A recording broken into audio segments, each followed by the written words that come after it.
যে মাঠটায় আমরা খেলতাম সেই মাঠে আমি হাঁটছি। দেখুন সেই ভলিবল খেলার সেই সাতক্ষীরা পিটিয়া সেই মাঠ, সেই খেলার মাঠ, সেই শাপলা ফুল দেখুন 71 সালে মুক্তিযোদ্ধাদের কবর দেখুন, কত গাছপালা সবই আমার স্মৃতিপটে।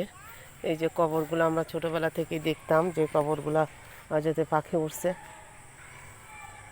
আর তাই আমার সেই তো ওই যে কোনো একটা বিল্ডিং দেখতে পাচ্ছেন, ওখানে আমি যেতাম, হাসতাম।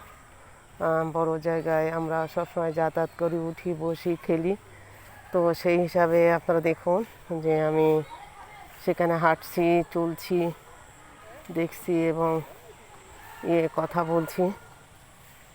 তো যাই হোক, এভাবেই আমার দিনকাল সময় যাচ্ছে। এই দেখেন প্রশাসনিক একাডেমি, এটা আমি দেখানোর চেষ্টা করছি। প্রশাসনিক একাডেমি ভবন, এখানে আমরা আসতাম। খুব কাছ থেকে সেই শাপলা ফুলটা দেখুন, এখানে শাপলা ফুল আছে।